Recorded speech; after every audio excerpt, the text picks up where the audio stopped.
সবাইকে স্বাগত। আজকের পর্বে আমরা এসএসসি 2025 পদার্থবিজ্ঞান বরিশাল বোর্ডের বহু নির্বাচনী নিয়ে আলোচনা করব। আজকের প্রশ্নটি হচ্ছে ঘ সেটের প্রশ্ন। তো প্রথম প্রশ্ন হচ্ছে যে 5 কুলম চার্জের জন্য 10 মিটার দূরে ইলেকট্রিক ফিল্ডের মান কত নিউটন পার কুলম, অর্থাৎ ইলেকট্রিক ফিল্ডের মান বের করতে হবে। তো আমরা জানি ইলেকট্রিক ফিল্ড ই দিয়ে প্রকাশ করা হয়, ই ইকুয়াল টু কে কুলম্বের ধ্রুবক নিচে হচ্ছে into Q by R square. অর্থাৎ এটা হচ্ছে আমাদের ইলেকট্রিক ফিল্ডের মান, E equal to K into Q by R square. ইর আরেকটি সূত্র রয়েছে, এফ সমান হচ্ছে কিউ ই বা ই ইকুয়াল টু হচ্ছে এফ বাই কিউ। এটা দিয়েও করা যায়, বাট এখানে আমাদের এফ দেওয়া নাই, তো আমরা এই সূত্র দিয়ে করব। কের মান হচ্ছে 9 into 10 power 9 newton metre square per coulomb square, আর কিউ এর মান হচ্ছে 5 কুলম, আর এখানে আর এর মান হচ্ছে 10 তার স্কোয়ার। তো এটার সাথে এটা দুইটা কাটা যাবে, তো 5 নং 45 45 ইন্টু 10 পাওয়ার 7, তো এটাকে দশমিকে প্রকাশ করলে 4.5 ইন্টু 10 পাওয়ার 8, অর্থাৎ উত্তর হচ্ছে আমাদের এখানে ক।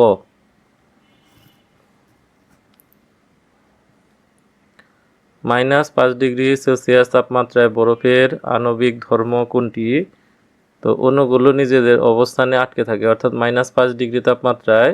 তো আমরা জানি যে পানির বরফের গলনাঙ্ক 0 ডিগ্রি, অর্থাৎ 0 ডিগ্রির নিচের যদি কোনো তাপমাত্রায় আমরা নিয়ে যাই পানিকে, তাহলে সেটি বরফ বা কঠিন আকার ধারণ করে, তখন সেখানের অণুগুলো নিজেদের অবস্থানে আটকে থাকে। তাপমাত্রা বৃদ্ধি করলে অণুগুলো দূরত্ব তখন বাড়বে এবং তরল অবস্থায় পরিণত হবে, এটা ভুল। অণুগুলো ধীরগতিতে ছুটতে পারে, কঠিন অবস্থায় অণুগুলো ছুটতে পারে না, অণুগুলোর আন্তঃআণবিক শক্তি বেশি থাকে, এটাও ভুল। সঠিক উত্তর হচ্ছে ক। না,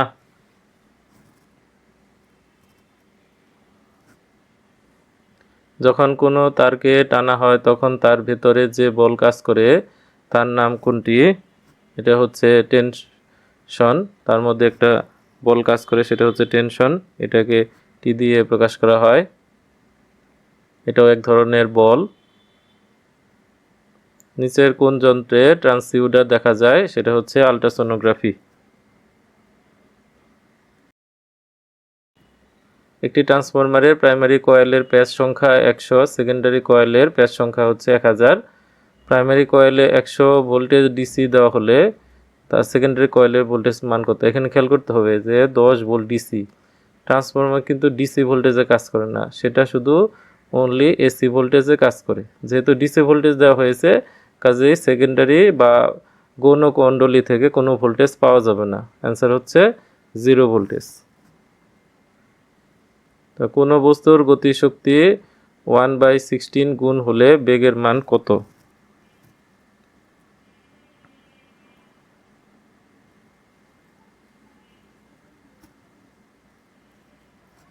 তা আমরা জানি যে আমাদের গতিশক্তি হচ্ছে টি দিয়ে প্রকাশ করা হয়, T equal to half M V square. এটা তো গতিশক্তি। এখন যদি T1 আমরা বের করি, T1 হচ্ছে হাফ এম ভি 1 স্কোয়ার, তাহলে T1 হচ্ছে টি এর 16 গুণ, 1/16 ভাগের 1 ভাগ, তাহলে 1/2 এম ভি 1 স্কোয়ার। তাহলে আমাদের টি এর যে মানটা আছে সেটা হচ্ছে হাফ এম ভি স্কোয়ার। তো এখানে হাফ এবং হাফ এম যে অংশটি আছে সেই অংশটি যদি আমরা বাদ দিই, তাহলে থাকতেছে 1/16 ভি স্কোয়ার ইকুয়াল টু হচ্ছে ভি 1 স্কোয়ার। তাহলে আমরা এখানে বের করব যে ভি 1টা কত। তাহলে আমরা এখান থেকে দুই পাশে বর্গ যদি উঠায় দেই বা বর্গমূল করি, তাহলে এদিকে পাওয়া যাবে হচ্ছে 1/4, বর্গমূল করলাম, তাহলে ভি 1। তাহলে ভি 1 হইতেছে ভি এর 4 ভাগের 1 ভাগ, তার বেগের মান হবে 4/1 1/4 খ। উপরে যে চিত্র রয়েছে তার ভিত্তিতে 7 ও 8 নং প্রশ্নের উত্তর দিতে হবে। তো এখানে একটি অবতল দর্পণ দেখানো হয়েছে। এখানে আমাদের এম হচ্ছে একটা বস্তু, বস্তুটি 20 সেন্টিমিটার দূরে রাখা হয়েছে। তা চিত্রে 15 সেন্টিমিটার দূরে প্রতিবিম্ব পেতে হলে বস্তুকে কত সেন্টিমিটার দূরে রাখতে হবে? তো এখান থেকে আমাদের একটা ইনফরমেশন বের করতে হবে যে 2pc = হচ্ছে 3pm। তাহলে pm এর মান কিন্তু দেওয়া আছে, তাহলে 2pc = দেওয়া আছে 3pm। তাহলে p থেকে m পর্যন্ত দেওয়া আছে 20 সেন্টিমিটার, তাহলে 3 × 20 সেন্টিমিটার, তাহলে মান হচ্ছে আমাদের 60 সেন্টিমিটার। তাহলে pc এটার মান হবে 60/2 বা 30 সেন্টিমিটার। তাহলে পিসি এর মান হচ্ছে 30 সেন্টিমিটার। তাহলে পি হচ্ছে মেরু থেকে সি হচ্ছে কেন্দ্র পর্যন্ত যে দূরত্ব, এটাকে বলা হয় বক্রতার ব্যাসার্ধ, অর্থাৎ বক্রতার ব্যাসার্ধ হচ্ছে 30। তো ফোকাস দূরত্ব হচ্ছে বক্রতার ব্যাসার্ধের অর্ধেক, অর্থাৎ PC/2। তাহলে 30 তারকে 2 দিয়ে ভাগ করলে আমরা পাবো 15 সেন্টিমিটার, অর্থাৎ এখানে এফ এর মান হচ্ছে 15 সেন্টিমিটার। তাহলে এটা যদি প্রতিবিম্ব আমরা বের করতে চাই তাহলে এটা হচ্ছে ভি এর মান। তো আমাদের বস্তুকে কত দূরে রাখতে হবে, ইউ এর মানটা আমাদের কত? তাহলে 1/u + 1/v সমান হচ্ছে 1/f, এটা হলো সূত্র।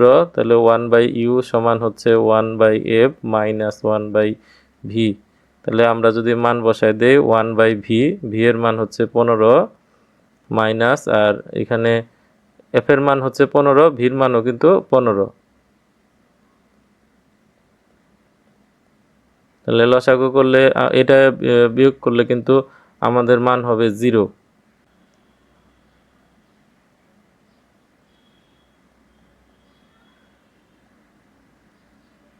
তো এটাকে যদি আমরা উল্টে দেই তাহলে ইউ এর মান হচ্ছে আমাদের 15/0। তো কোনো সংখ্যাকে 0 দিয়ে ভাগ করলে মান হয় অসীম,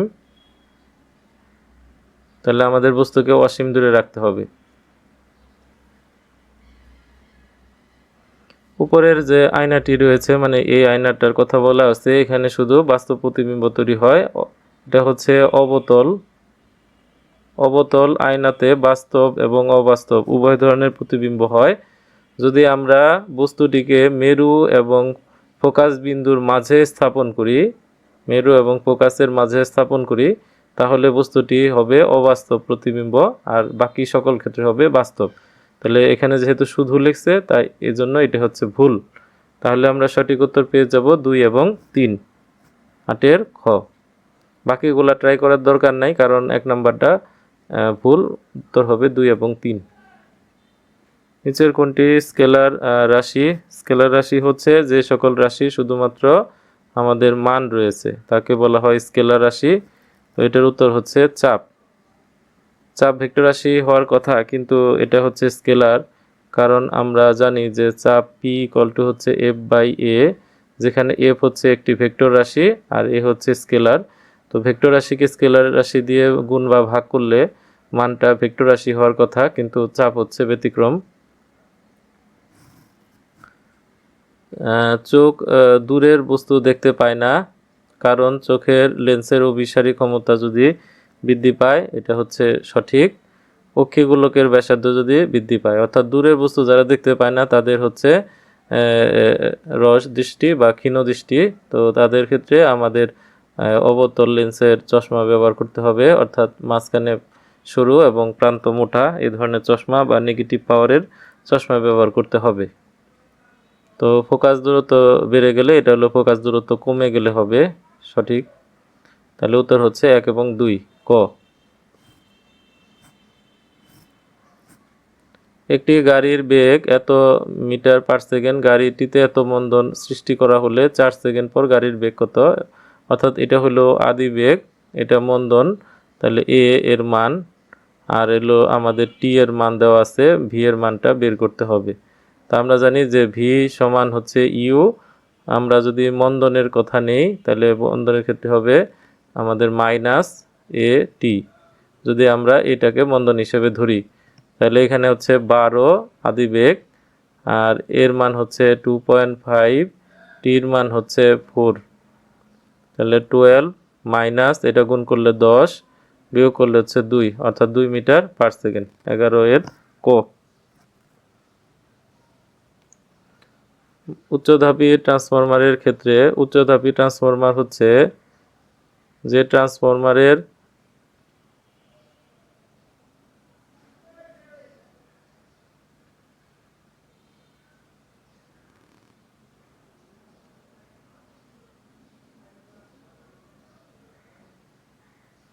অর্থাৎ এটা হচ্ছে প্রাইমারি সেকশন আর এটা হলো সেকেন্ডারি সেকশন। অর্থাৎ প্রাইমারি থেকে সেকেন্ডারির প্যাচের সংখ্যা বেশি দেওয়া থাকবে এবং এখানে ভোল্টেজের মানও কিন্তু আমরা বেশি পাবো। উচ্চধাপী ট্রান্সফরমারটা ভোল্টেজ বৃদ্ধি করার জন্য ব্যবহার করা হয়। অর্থাৎ এখানে সেকেন্ডারি ভোল্টেজ হবে প্রাইমারি থেকে বেশি, সঠিক। এখানে এই আমরা জানি যে ভোল্টেজের মান প্যাচের উপর নির্ভর করে, তো এটা হচ্ছে আমাদের ব্যতিক্রম, মানে উপরেটার সাথে এটা মিল থাকবে না, এটা চিহ্নটা হবে এই দিকে, অর্থাৎ সেকেন্ডারির প্যাচ সংখ্যা বেশি হবে প্রাইমারি থেকে, আর প্রাইমারির প্রবাহ থেকে সেকেন্ডারির প্রবাহ হচ্ছে এখানে বেশি থাকবে। তাহলে সঠিক উত্তর হচ্ছে 1 এবং 3 গ।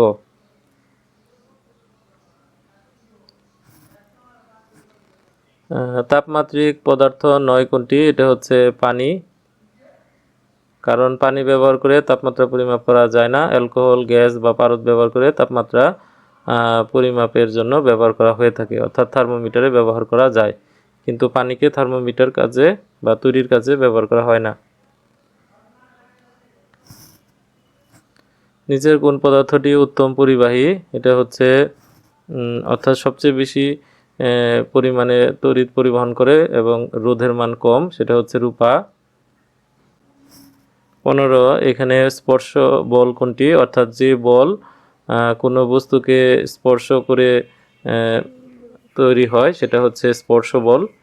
তো এই ক্ষেত্রে আমাদের ঘর্ষণ বল হবে, কারণ ঘর্ষণ বল হওয়ার জন্য একটা বস্তু অন্য একটা বস্তুর উপর দিয়ে ঘুরিয়ে চলতে হবে, তখন দুইটা যে তল রয়েছে তা একে অপরকে স্পর্শ করবে, আর এগুলা একে অপরকে স্পর্শ না করে কাছে থেকেও আকর্ষণ বা বিকর্ষণ বল অনুভব করে। তো শব্দের ক্ষেত্রে এখানে আমরা জানি যে তাপমাত্রা বাড়লে বায়ুতে শব্দের বেগ বৃদ্ধি পায়, এখানে বলছে হ্রাস পায়, এটা হবে বৃদ্ধি। বৃদ্ধি পায়। বিস্তার দ্বিগুণ করলে তীব্রতা 4 গুণ হবে, কারণ তীব্রতা বিস্তারের বর্গের সমানুপাতিক। তাহলে তীব্রতা যদি হয় এখানে বিস্তারের বর্গের সমানুপাতিক, অর্থাৎ যদি বিস্তারকে দ্বিগুণ করি আমাদের তীব্রতার মান হবে 4 গুণ। বাতাসের ঘনত্ব কমলে শব্দের বেগ বৃদ্ধিটা হচ্ছে সঠিক।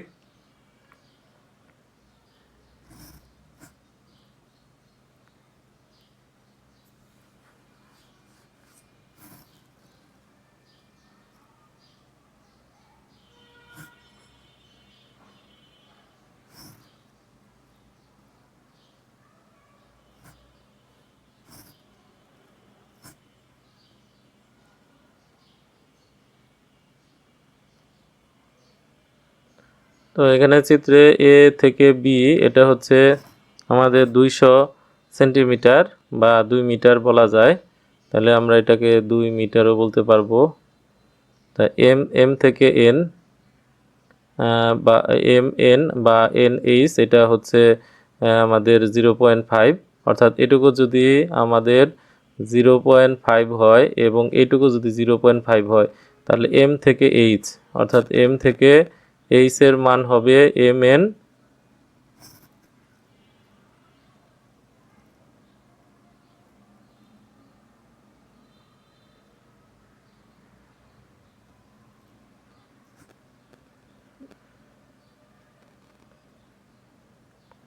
তাহলে এম এইচ হচ্ছে M N plus N H, এটার মান 0.5 প্লাস হচ্ছে 0.5, অর্থাৎ হচ্ছে 1 হবে, অর্থাৎ বিস্তার হচ্ছে 1।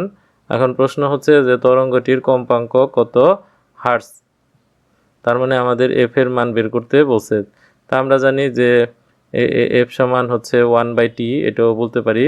তাহলে এ থেকে ডিতে পৌঁছাতে এই যে এখানে এ থেকে ডি এখানে কিন্তু আমাদের দুইটা তরঙ্গ দৈর্ঘ্য আছে, কারণ হচ্ছে এইটা হচ্ছে একটা পূর্ণ তরঙ্গ দৈর্ঘ্য, আবার একইভাবে এইটা কিন্তু আরেকটা পূর্ণ তরঙ্গ। এরকম দুইটা তরঙ্গ পৌঁছাতে আমাদের সময় লাগে হচ্ছে এত, তাহলে একটা পৌঁছাতে সময় লাগবে হচ্ছে এর অর্ধেক 0.025,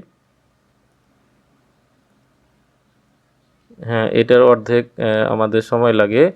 তাহলে টি হচ্ছে আমাদের 1/t, তাহলে টি এর মানটা আমরা যদি দিই তাহলে 0.025 ডিভাইডেড বাই হচ্ছে 2, তাহলে 2টা উপরে উঠে যাবে 0.025।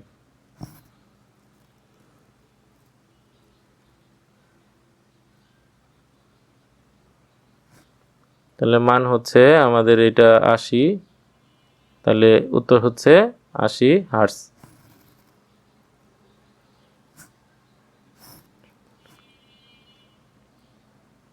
তরঙ্গটির আমাদের এখানে ই এবং এইচ এর দশা একই। এখন ই বিন্দুর যে এখানে যে তরঙ্গের উপর বিন্দুটি বা কণাটি আছে সে একটু পরে কিন্তু নিচের দিকে নামবে, আর এইচ অবস্থানের বিন্দুটি একটু পরে কিন্তু উপরের দিকে উঠবে। তাহলে এই দুইটা বিন্দুর দশা কিন্তু সমান নয়। তো সমদশা বা একই দশা হতে গেলে বিন্দুগুলো কিছুক্ষণ পরে একই অবস্থা প্রাপ্ত হবে, অর্থাৎ একই এইভাবে থাকবে। এখানে ই এবং এইচ এটা হচ্ছে বিপরীত দশা সম্পূর্ণ, তাহলে এটা হচ্ছে ভুল। তাই বিস্তার হচ্ছে 1 মিটার, যা আমরা 13 নম্বরে দেখিয়েছি, অর্থাৎ এখান থেকে এই পর্যন্ত হচ্ছে হাফ, আবার এন থেকে এইচ হলো হাফ, তাহলে হাফ হাফ হচ্ছে 1, অর্থাৎ এম থেকে এইচ হচ্ছে বিস্তার। অর্থাৎ সাম্য অবস্থা থেকে কোনো একটা বিন্দুর সর্বাধিক যে সরণ ঘটে তাকে বলা হয় বিস্তার। তাই সাম্য অবস্থা হচ্ছে এই যে এই দাগটি এখান থেকে নিচে নেমে গেছে এই পর্যন্ত, তাহলে এটা হচ্ছে 1 মিটার, এটা হচ্ছে সঠিক। তা আমাদের এখানে এ থেকে বি হচ্ছে 200 সেন্টিমিটার বা 2 মিটার, তাহলে বি থেকে এই পর্যন্ত হচ্ছে 2 মিটার, তাহলে একটা তরঙ্গ দৈর্ঘ্যের এখানে মান হচ্ছে 2 + 2 অর্থাৎ 4 মিটার, অর্থাৎ ল্যামডা সমান হচ্ছে 4 মিটার। আমরা জানি ভি ইকুয়াল টু হচ্ছে এফ ল্যামডা, তাহলে এফ এর মান হচ্ছে আমরা পেয়েছি হচ্ছে 80, আর ল্যামডার মান পেয়েছি 4, তাহলে এটা হচ্ছে 32 মানে 320 মিটার পার সেকেন্ড, যা সঠিক নয়, তাহলে ভুল। উত্তর হচ্ছে শুধুমাত্র 2। 18 এর খ। কোয়ান্টাম তত্ত্ব আবিষ্কার করেন কোন বিজ্ঞানী? এটা হচ্ছে ম্যাক্স প্লাঙ্ক। একটি বস্তুর সাপেক্ষে অন্য একটি বস্তু যদি চলমান থাকে তাহলে নিচের কোন ঘর্ষণ বল সৃষ্টি হয়? সেটা হচ্ছে গতি ঘর্ষণ তৈরি হয়। যেহেতু একটি বস্তু চলমান, অর্থাৎ আমরা যদি মেঝের উপর দিয়ে একটা বস্তুকে গতিশীল অবস্থায় নিয়ে যাই তাহলে মেঝে কিন্তু স্থির থাকে এবং বস্তুটি চলমান অবস্থায় থাকে, এটা হচ্ছে গতি ঘর্ষণ। চলন্ত গাড়ির চাকার গতি এটা হচ্ছে আমাদের ঘূর্ণন গতি, পর্যাবৃত্ত গতি নয়, কারণ চলন্ত গাড়ি আমাদের প্রতি সেকেন্ডে সমান সময় পথ অতিক্রম নাও করতে পারে। তো স্পন্দন গতি হতে গেলে পর্যাবৃত্ত গতি হতে হবে, তাই উত্তর হচ্ছে শুধুমাত্র ক, ঘূর্ণন গতি। বর্তনীর তুল্য রোধ কত? তো আমাদের এখানে এ থেকে বি এর মধ্যে রোধ হচ্ছে 4, বি থেকে সি এর মধ্যে রোধ হচ্ছে 2টা, R2 এবং R3। এখন আমরা প্রথমে এখানে আরেকটা বিন্দু দিয়ে নিতে পারি, এটা হচ্ছে ডি বিন্দু। সি থেকে ডি এর মধ্যে একটি রোধ আছে, তাহলে বি থেকে সি এর মধ্যে 2টা রোধ আছে, তাই 2টা রোধের তুল্য রোধ আমাদের বের করতে হবে। 2টা রোধের তুল্য রোধ আর পি যদি হয় তাহলে এই 2টা সমান্তরালে যুক্ত, কারণ 2টা প্রান্ত বিন্দু বি এবং সি এর মধ্যে অবস্থিত, অর্থাৎ এই 2 নম্বর রোধের প্রান্ত বিন্দু বি এবং সিতে অবস্থিত, আবার 3 নম্বর রোধেরও প্রান্ত বিন্দু বি এবং সিতে অবস্থিত। তাই এটা 2টা রোধের সমান্তরালের ক্ষেত্রে আমরা শর্টকাটে একটা নিয়ম জানি, সেটা হচ্ছে উপরে থাকবে রোধের গুণফল, তাহলে রোধের গুণফল হলো 2 × 6, আর নিচে থাকবে রোধের যোগফল 2 + 6, তাহলে উপরে হচ্ছে 6 × 2 = 12 আর নিচে হচ্ছে 8, তো এটা ভাগ করলে 1.5 ওহম হয়। তাহলে এই 4 আর এই 2টা মিলে হবে 1.5, আর এই হচ্ছে 2 যা সিডি এর মধ্যে আছে, এই তিনটা তখন যোগ হবে, কারণ এই তিনটা তখন শ্রেণীতে সংযুক্ত। তাহলে 4 আর 2 6 আর 1 7, 7.5। তাহলে 7.5 হচ্ছে অ্যান্সার। গো। বি থেকে সি অংশের বিভব পার্থক্য 2.5 ভোল্ট। তো আমাদের এখানে তুল্যরোধের মান বের হয়েছে 7.5 ওহম। তাহলে আমাদের এখানে বের করতে হবে এখন কারেন্ট কত, কারেন্ট প্রবাহ। তাহলে আই ইকুয়াল টু হচ্ছে ভি বাই আর, আর মানে তুল্যরোধ, ভি এর মান হচ্ছে 12 আর আর এর মান হচ্ছে 7.5।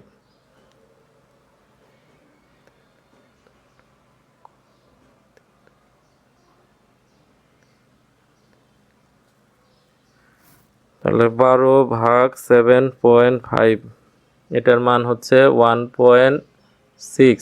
তাহলে প্রবাহ হচ্ছে 1.6 অ্যাম্পিয়ার। তো প্রশ্ন বলছে বি এবং সি, তো বি এবং সি এর যে তুল্যরোধ, এটার মান আমরা পেয়েছি আর পি ইকুয়াল টু হচ্ছে 1.5 ওহম। এটা আমরা পেয়েছি এইখান থেকে পেয়েছি 1.5 ওহম। তাহলে এখন আমাদের বের করতে হবে এর হলো বিভব পার্থক্য। তাহলে V of B C equal to হচ্ছে আই এবং দুইটার মধ্যবর্তী তুল্যরোধ। তাহলে বি এবং সি এর তুল্যরোধ হচ্ছে আর পি। তাহলে 1.6 ইন্টু আর পি এর মান 1.5। তাহলে এটা আমরা গুণ দিব 1.6 এর সাথে 1.5। তাহলে মান বের হবে 2.4 ভোল্ট। তাহলে এই অংশটি হচ্ছে সঠিক। R1 রোধের ক্ষমতা হচ্ছে 48 ওয়াট। তো এটার মধ্য দিয়ে যে কারেন্ট প্রবাহিত হবে সেটা হচ্ছে 1.6 অ্যাম্পিয়ার। এ বি এর ভেতর দিয়ে 1.6 অ্যাম্পিয়ার যাবে। তাহলে ক্ষমতা P ইকুয়াল টু হচ্ছে আমরা ব্যবহার করব এখানে I স্কোয়ার আর, এই সূত্রটা ইউজ করব, কারণ এখানে কারেন্টের মান আমাদের জানা আছে 1.6 তার স্কোয়ার এবং আর এর মান হচ্ছে 4। 1.6 ইন্টু 1.6 ইন্টু আমাদের 4, তাহলে এটার মান বের হচ্ছে 10.24। তাহলে এটা ভুল, মিথ্যা। তাহলে এটা সঠিক, এটা আমাদের দরকার নাই, কারণ আমরা কিন্তু 1.6 অ্যাম্পিয়ার প্রথমে বের করে নিছি। তো উত্তর হচ্ছে 1 এবং 3।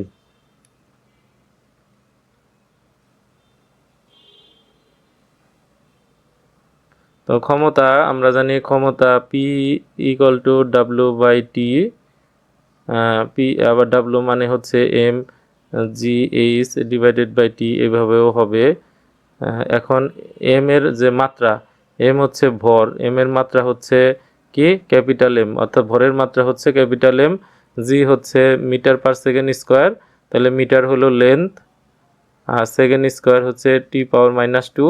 এইচ মানে ফিতা দিয়ে মাপা হয় দৈর্ঘ্য, তাহলে এল, আর টাইম মানে হচ্ছে টি। তো সবগুলা গুণ করলে আমাদের এম এল স্কোয়ার টির পাওয়ার হবে -3। তাহলে উত্তর হচ্ছে 24-এর ঘ।